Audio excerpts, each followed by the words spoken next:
Salut à tous et bienvenue sur votre chaîne préférée Homemade School.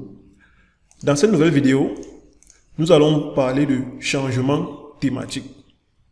Plus précisément, de comment évaluer les différences en termes d'utilisation du sol d'une même zone, mais ceci à deux périodes différentes.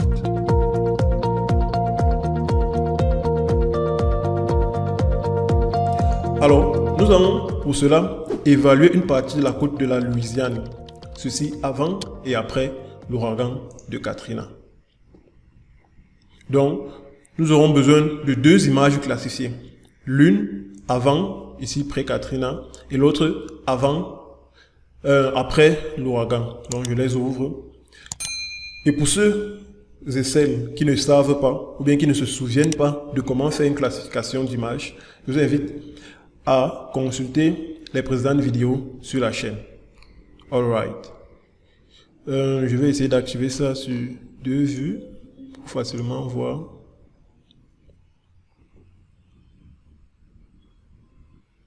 Et là, je vais mettre post dans cette deuxième vue pour facilement voir certaines comparaisons.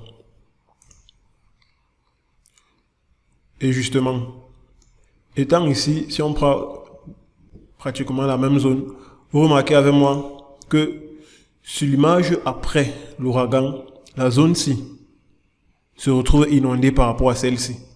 Si vous remarquez, nous sommes sur la même zone. Et lorsque j'active même le curseur value, vous voyez avec moi que sur l'image avant l'ouragan, donc pré-Katrina, le pixel-ci était dans la classe Exploring Emerging Wetland, c'est-à-dire les marais. Et dans le post-Katrina, c'est-à-dire dans cette image, il se trouve plutôt dans la classe O. Donc on voit bien l'évolution, bien encore le changement selon la classification. La détection des changements va nous permettre justement d'évaluer ces changements et de pouvoir même les quantifier. Donc je ferme ceci et nous allons continuer avec notre traitement. Alors, dans notre boîte à outils, notre toolbox, nous allons chercher Change Detection, que voici, et nous allons prendre Thematic Change Workflow. OK. Time One Classification Image File, c'est-à-dire l'image à la première date. Ici, c'est notre pré-Katrina. On sélectionne OK. Time to post-Katrina. On sélectionne OK. Ici, on ne va pas mettre de masque ni de subset. Donc, on continue juste.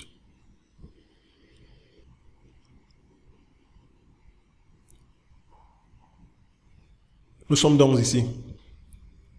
Online include area that have changed. Si je sélectionne cette case, ici l'image résultante que j'aurai va me présenter toutes les classes, même celles qui n'auront pas de changement. Donc si l'eau est restée inchangée avant et après l'image, on va juste mettre l'eau dans les deux classes. Pourtant, moi j'aimerais juste avoir une image où on va juste me montrer les changements. Donc je laisse coucher. Appuie, je continue. Ok, nous sommes sur cette fenêtre. En arrière-plan, vous pouvez déjà avoir une image de nos différents changements. Ici, il sera question pour nous de peaufiner notre travail, soit en le lissant ou en faisant des agrégations. Donc, nous allons laisser 3 et 9 dans les agrégations. Suivant. Ok, nous sommes donc ici. On va exporter l'image de changement en vecteur également. Nous allons exporter également les statistiques de changement. Et je finis.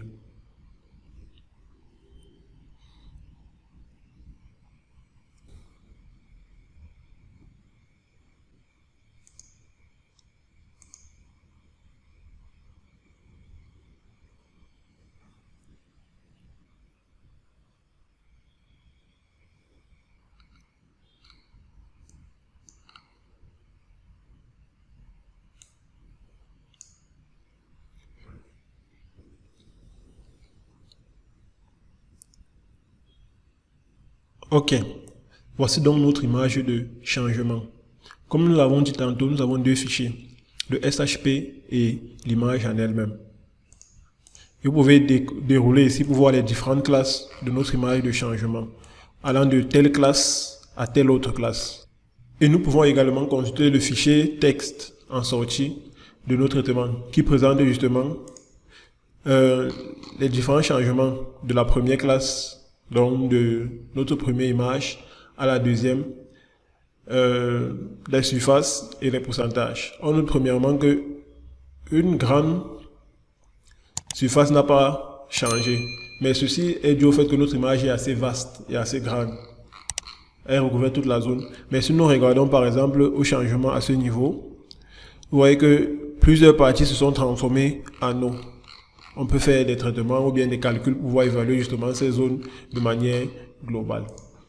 Donc, c'était un peu ça en ce qui concerne notre traitement. J'espère que cela vous a été grandement utile et d'ici là, portez-vous bien. À plus dans nos prochaines vidéos.